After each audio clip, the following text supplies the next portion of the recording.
নমস্কার, আমি শ্রীমান্তিকা। আমি আবার নতুন রান্না নিয়ে চলে এসেছি শ্রীমান্তিকা হেসেলে। শ্রীমান্তিকা হেসেলে সব বন্ধুদেরকে স্বাগত। তো আজকের রান্নার নাম হলো বাহারি পাটিসাপটা। তো চলুন দেখি বাহারি পাটিসাপটা আমি কি করে বানাই, এর সাথে কি কি উপকরণ নিয়েছি একটু দেখে নিই। সঙ্গে থাকুন, দেখতে থাকুন। এখানে নিয়ে নিয়েছি আমি 1 বাটি ময়দা আর 1 বাটি সুজি। প্রথমে আমি এটাকে ভালো করে একটু গুলে নেব। এখানে একটা পাত্র নিয়ে নিয়েছি, পাত্রের মধ্যে প্রথমে আমি ময়দাটাকে ঢেলে দেব। তারপরে আমি সুজিটাকেও ঢেলে দেব। আমি এখন অল্প অল্প জল দিয়ে এগুলোকে গুলে নেব। তো আমি দেখাতে পারছি না পুরো গোলাটাকে কিভাবে গুলবো, কিন্তু যেহেতু আমার এক হাতে ক্যামেরা আর এক হাতে আমি গুলছি, তাই বেশি পাতলাও করব না, বেশি মোটাও করব না, একটা আন্দাজ মতো গুলে নিতে হবে। তো আমি গুলে নিয়েছি, এখন আমি এটা আধ ঘন্টার জন্য রেস্টে রেখে দেব। ইন্ডাকশন ওভেনটা জ্বালিয়ে কড়াটা বসিয়ে দিয়েছি। এর মধ্যে এখন ছোট কাপের 2 কাপ জল দিয়ে দেব। জলটা একটু গরম হওয়ার অবধি অপেক্ষা করতে হবে। জলটা গরম হয়ে গেছে, এখন আমি দিয়ে দেব গুড়। আমি এখানে দিয়েছি প্রায় 500-র মতো গুড়। গুড়টাকে আগে গালিয়ে নেব।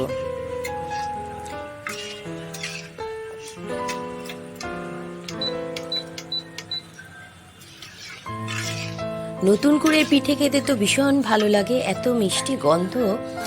হ্যাঁ, এখন আমার গুড়টা গালানো হয়ে গেছে।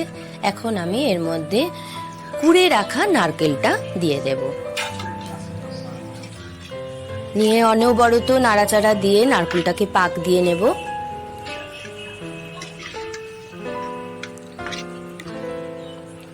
নারকেল নাড়ু যখন পাকানো হয়, ওফ কি দারুণ একটা পুজো পুজো খালি গন্ধ বেরোয়।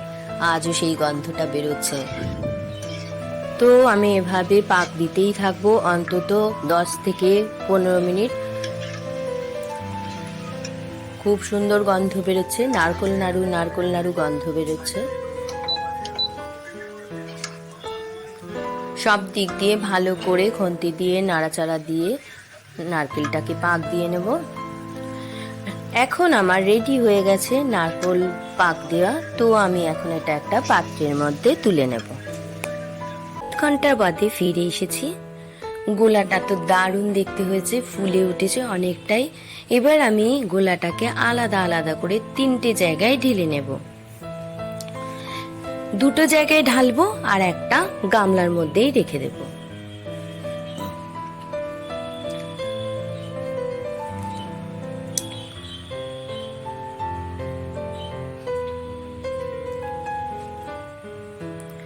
দুটো জায়গায় ঢালা হয়ে গেছে। এখন আমি গামলার মধ্যে প্রথমে নলেন গুড় দিয়ে গুলে নেব।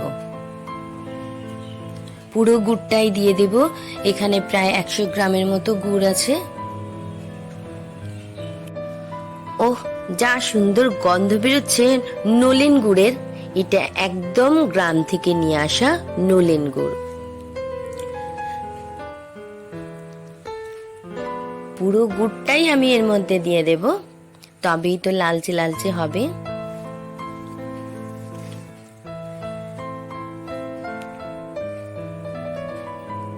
দেখুন আস্তে আস্তে লাল হয়ে যাচ্ছে, কালারটা চেঞ্জ হয়ে গেছে।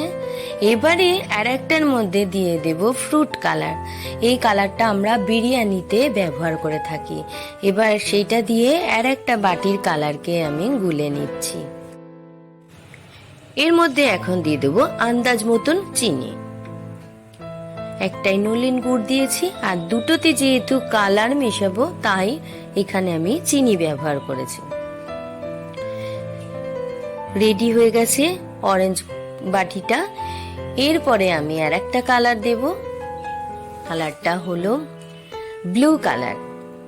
এটাও ফুড কালার। এটা দিয়ে এই কালারটা কে ব্যবহার করে থাকি আমরা, কেক বানানোর সময় লাগে। ওয়াও, কেমন সুন্দর লাগছে দেখুন দেখতে। ওয়াও, দেখেন কালারটা কি ভালো হচ্ছে। এর মধ্যেও আমি বাকি চিনিটা দিয়ে দেব। এখন ভালো করে গুলে আধ ঘন্টার মতো রেস্টে দিয়ে দেব। 3টে কালার রেডি হয়ে গেছে।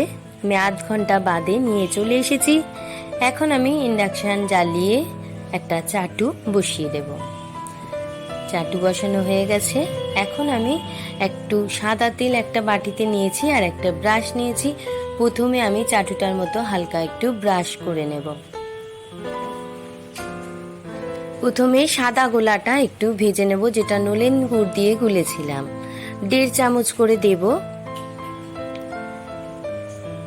প্রথমটা দেখাবো, চাটুটা ঘুরিয়ে ঘুরিয়ে গোল করে নিতেও পারেন। এরম ভাবে আস্তে আস্তে ঘুরিয়ে ঘুরিয়ে সব দিকে গোল করে নিতে পারেন।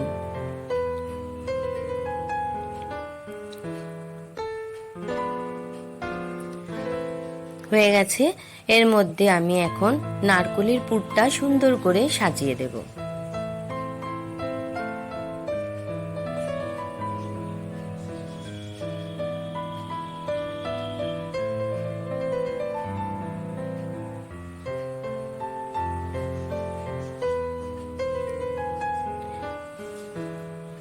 এরপরে একটা পাট এদিক থেকে দেব, একটু চেপে দেব ভালো করে, আর একটা পাট ওদিক থেকে দিয়ে দেব। কি সুন্দর পিঠেটা উঠে গেল না, কোথাও আটকালো না। তাহলে আমাদের বুঝতে হবে আমাদের গোলাটা সুন্দর গোলা হয়েছে। আর টাইমটা দিয়েও আমরা রেস্টে যে রেখেছি, খুব ভালো টাইম দেওয়া হয়েছে। রেডি হয়ে গেল সাদা পিঠেটা।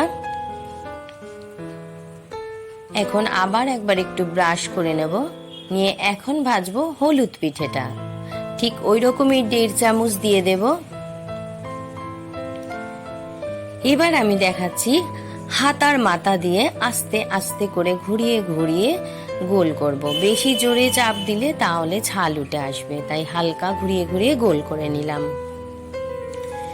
এর মধ্যেও ঠিক ওইভাবে পুর সাজিয়ে দেব।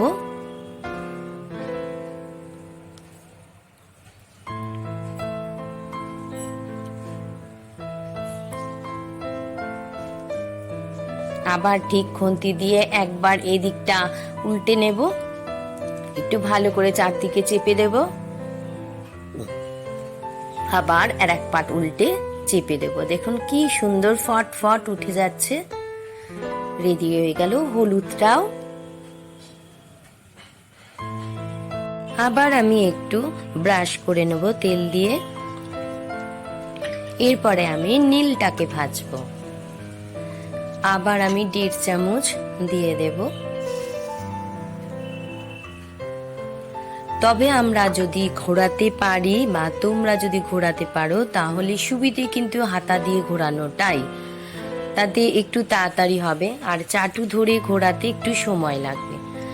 হাতা দিয়ে করলে হালকা ভাবে ঘোরালে এরকম গোল গোল সুন্দর পিঠে হবে। এরপরে আমি আবার পুর দিয়ে দেব এর মধ্যেখানে সুন্দর করে।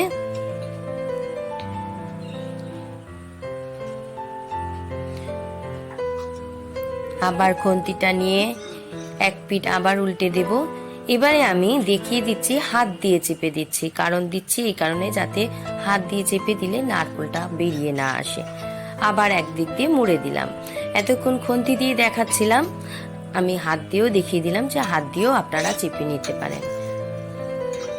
রেডি হয়ে গেছে নীল পিঠেটাও। রেডি হয়ে গেছে 3 কালারের পিঠে। আমি একটা প্লেটের মধ্যে নিয়ে চলে এসেছি। তো বলতে চাইছি এইভাবে আমি সব পিঠেগুলো ভেজে নেব। তো আপনারা আমার সঙ্গে থাকুন, দেখতে থাকুন লাস্ট অবধি। আমি আপনাদের দেখাবো যে সব পিঠেগুলো আমার ভাজা হয়ে গেছে। তো আজ আসি, আবার আসবো নতুন রান্না নিয়ে। ততক্ষণ আপনারা সাবধানে থাকবেন, ভালো থাকবেন, সুস্থ থাকবেন।